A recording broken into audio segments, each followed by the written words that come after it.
I now recognize the gentlelady from Illinois, Ms. Ramirez, for her 5 minutes of questioning. Thank you, chairs and ranking members. I'm not sure if the titles of these hearings are purposefully ironic or simply unfortunate coincidence for my Republican colleague's boss. Unmanned is at the heart of President Musk's technologically driven future world vision. And given his devotees in the room, it makes sense that we're not talking about the human casualties in DOGE's mass firings, but the bots he wants to take their place. And don't get me wrong, I recognize that drones and other innovative technologies are critical tools to assist in disaster and emergency response, but I can't ignore the elephant in the room. Innovative technology should be assistive, supporting the work of emergency responders. Another place President Musk and I disagree is that bots assist humans, they don't replace them. People, both emergency responders and FEMA professionals, they're at the heart of our disaster response work across the country. But we know that President Musk doesn't believe people are at the heart of our disaster response work. He actually believes that machines can work better without the human messiness of debate, of oversight, of history, of reasoning, some of the same building blocks that create democracy, I might point out.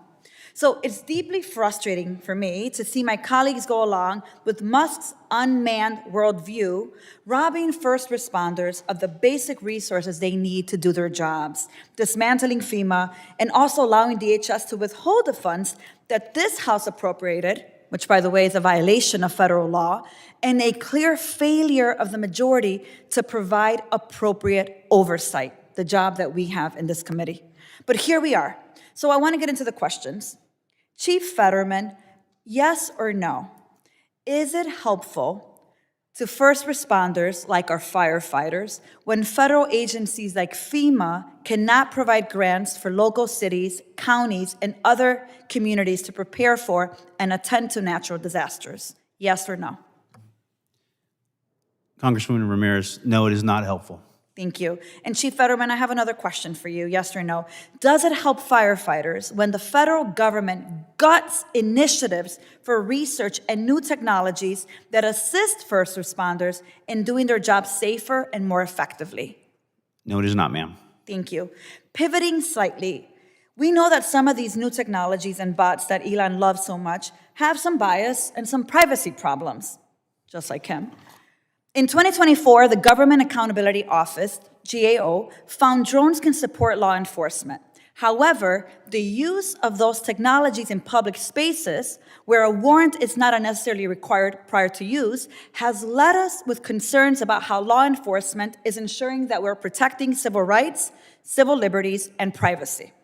Given that President Musk and Trump and his loyal follower Noam have gutted the Civil Rights and Civil Liberties, CRCL division at DHS, which was tasked with preventing civil rights and liberty violations in the agency's work, I want to ask all of our witnesses here, how do your programs either offer capabilities or take steps to protect sensitive information acquired by the use of drones? And I'll start with Mr.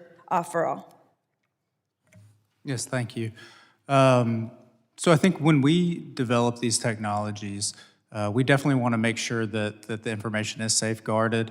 I think, moreover, one step that we're taking specifically at RASPIT is coordinating with the Ole Miss Law Program. So there's a drone and space law program. I had an opportunity to guest lecture last Tuesday, and one of the key initiatives that we were discussing was drone privacy, drone usage, admissibility in courts, as well as the safeguarding on that data. So one thing that we're really focused on is not only the enabling capability, the mitigating on the counter and the threat, but also how do you employ it in a way as best to protect civil liberties for those operators. Thank you for Mr. Farrar. I want to get to the rest of you, so you have like 5 or 7 seconds, but Dr. Ledbetter.